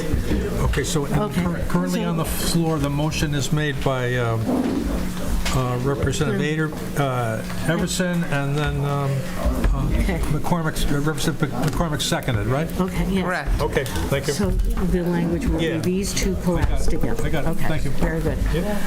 Okay, let us have a vote on this language, which First Selectman Cosgrove just read.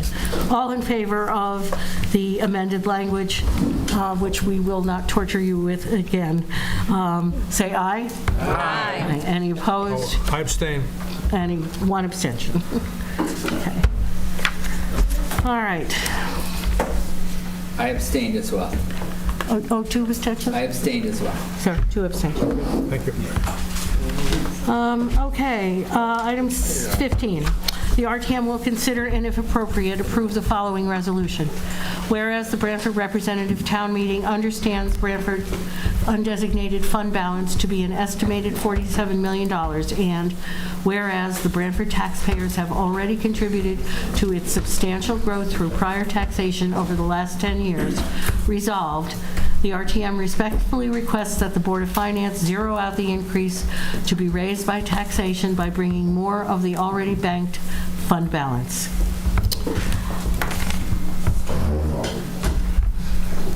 By bringing forward more of the already banked fund balance. Okay, we have this to consider. Do I hear a motion? I'll make a motion. Any second? A second on this motion? Second. Representative Hartwell seconds. And the floor is open for discussion. Any questions, comments? Representative Everson. Thank you. As a real estate agent here in Branford, I've seen a big jump in home prices during and following the COVID years. That set the stage for the 2024 revaluation. I'm sure everyone has seen their assessments go up dramatically as property values skyrocketed. The town's new grand list, based on the revaluation of all properties, showed an increase of 45%. The mill rate will decrease as a result. We've seen a shift in the portion of the town budget that residential property owners are responsible for, while the commercial contribution has decreased. We as taxpayers are all going to feel the pain this year. Again, this backdrop of factors and inflation, the RTM has to consider next year's budget, as we've done. This year in particular, the Board of Finance did increase the fund balance portion brought forward to $6.4 million. This is appropriate. This is indeed the rainy day that the fund should be utilized for.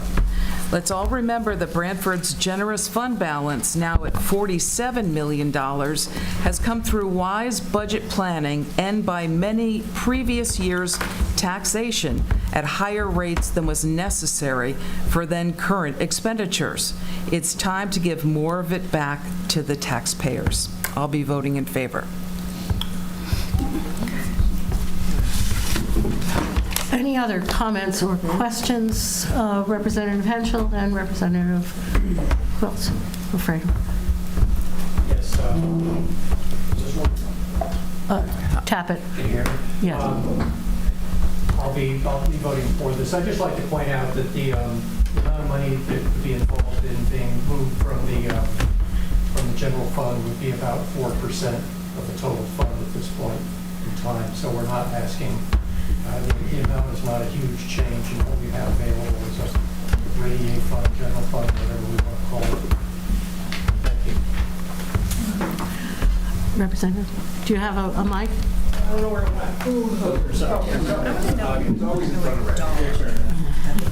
I would just like to state that just a couple minutes ago, the other side, you guys stated that this money is going to be used to cover the amount that we got rid of with the contingency fund. So it seems like you guys are just doubling back. We're cutting more. Now we even have less money in the backup funds. So I'm a little confused on this. So with this, I'm sorry, I'm going to have to be voting no. Okay. Other comments? Questions? Representative Adams. Oh, sorry. I really like that mic. He brings it with him. But you can keep it, and I still won't first down take it. So I wanted to say that this, of course, is not within the RTM's power. This is a request that we're making to the Board of Finance on behalf of most of us on part of our constituents. And I just want to say, this past year, going through the budget, working bipartisan in our committee with public services, we looked at the lines. We heard a lot of reports. Many thanks to the departments who gave the reports. And we did what we could to keep a prudent and supportive budget for the town. And I feel like we worked, in fact, I know that it's not a matter of belief, we worked really responsibly. Public services, we had very robust discussions. And generally, I think unanimously approved the request and made some amendments, and also appreciated where departments made the cuts themselves, cognizant of what taxpayers, residential owners of homes are facing this year. And I just want to read, so I do support this request, this motion, this resolution. I want to read a letter that someone wrote to me. Hi, Abigail. I live in, it's by Linda Breslin, and she gave you permission to use her name. I live in the Paulson Park section of Branford. I've lived there for about 27 years and in Branford for over 35 years. I want to let you know how I'm feeling about the most recent evaluation and its impact on the budget. As you know, property values have increased tremendously. I'm very concerned about being able to stay in my home. I'm hoping that you and the other board members will keep Branford an affordable place to live and consider those of us who have been in our homes for a long time. It would be very sad if only extremely wealthy people would be able to live in certain sections of our town. I would like to thank you in advance for coming up with a reasonable budget, and I just want to add here, I feel like we all worked really hard on that this past year. And for keeping those of us who have lived here for a long time on your mind when you do so. Sincerely, Linda Breslin. Just want to read that into the record and have her voice heard. She couldn't be here tonight. Thanks very much.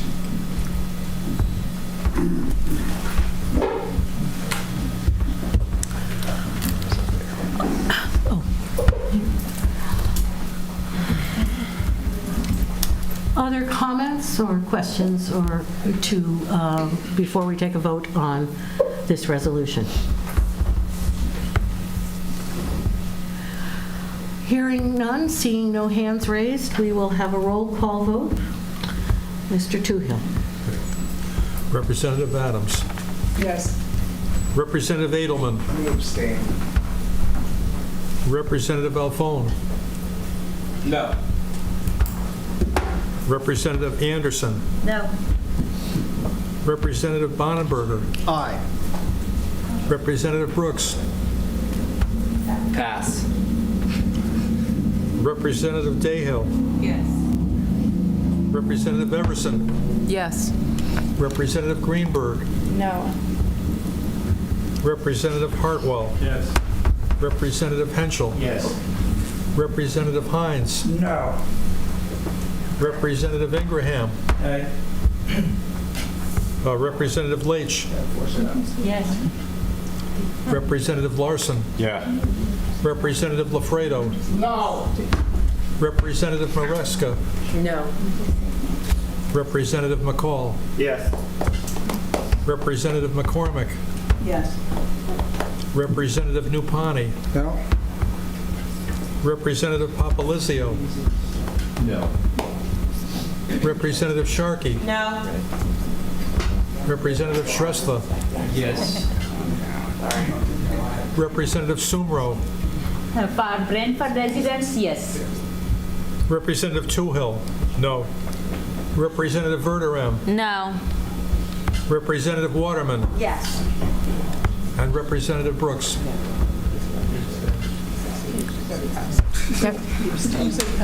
No, he passed. He passed. No, but if you pass, you come back at the Yeah, end. that's right. correct. You did not. That was a good job. Thank you. Toohill. Thank you. I'll say yes. Thank you. I believe it passed. I could take a minute to count. Yeah, I think it was. It passed. 15 to 12. Okay, it appears that, I'm waiting for the count, but No, it it's- appears to have passed. It's 13 to 12 with one abstention. We got the good mic. Is it 14? It's 14. We have one abstention. Magic. You got it? We have a, Just a hold warrants. We're going to take the money back to PCTV. We don't have a good mic. there was only one abstention on our side, so It passed.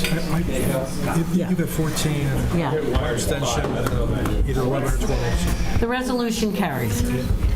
Okay, let's move on. Get past this budget at last. Item 16, to consider and if appropriate, establish a harbor management commission pursuant to Connecticut General Statutes 22A-113K. Thank you, Madam Moderator. Rules and Ordinance met on April 15th to discuss this subject. They heard a report from the working group. We have received an independent council evaluation of the current ordinance and are continuing to work on modifications to the language, which will be heard by Rules and Ordinance next week. So this was re-referred, we requested we re-refer this, and I put that in the form of a motion. Okay. We have a request to re-refer item 16 to Rules and Ordinances to continue their work. All in favor? Aye. Any opposed? The item is re-referred. Item 17, to consider and if appropriate, create an ordinance which will encode reasonable restrictions on short-term rentals in Branford. Thank you, Madam Moderator. Again, the working group has been discussing the language of this draft ordinance. We have received an initial report from the town attorney with comments, which the working group is reviewing and intends to meet with the attorney to discuss further. The committee requested that we re-refer this item again, and I put that in the form of a motion. And I assure everybody that both of these ordinances will be passed this year. We will get them to you. Because they were on the budget call last year. Okay, we have a request to re-refer, recommendation to re-refer item 17 to Rules and Ordinances. All in favor? Aye. Any opposed? Hearing none, we will re-refer that. And a new referral to consider and if appropriate recommend amending the Town Blight Ordinance, Chapter 124, Blight Prevention, based on recommendations from the Town of Branford's Blight Enforcement Officer. Mr. Henschel. Thank you, Madam Moderator. This item was not on the agenda for our April 15th meeting, although there is an ad hoc working group, and I'd like to welcome Representative Toohill to Rules and Ordinance because he has been working with us on this draft rewrite. So we will be hearing this for the first time next Tuesday for discussion. Since it wasn't discussed, I will make a motion that we re-refer this, and it would require a second because it's not coming out. So we have a motion to re-refer this. Second. We have a second? Okay. All in favor of re-referring item 17 to Rule 18 to Rules and Ordinances, say aye. Aye. Any opposed? Any abstentions? None. The item is re-referred. Thank you, Mr. Chairman. Thank you, Mr. Henschel. Okay. Number 19, any other business to come before the RTM? Mr. Brooks. I would just like to make a comment about tonight's proceedings. I hearken back to many years ago when we used to do the budget and it was 1, 2 in the morning, amendment after amendment, and it would get pretty spicy. I'll describe it as that. One side didn't agree with the other side, and it would get a little, you know. And but tonight, I made an amendment, and not everybody agreed with it, but it was very civil, and it was very well participated by all, and I just want to say that I appreciated the process, and thank you very much. Thank you, Mr. Brooks. Other comments? He's taken Claire Torelli's place. Okay. Do we have a motion to adjourn? Yes. Okay, we're second. All right, all in favor of adjournment, say aye. Aye. Where are the opposed? We are adjourned. In part through the support of the Town of Branford.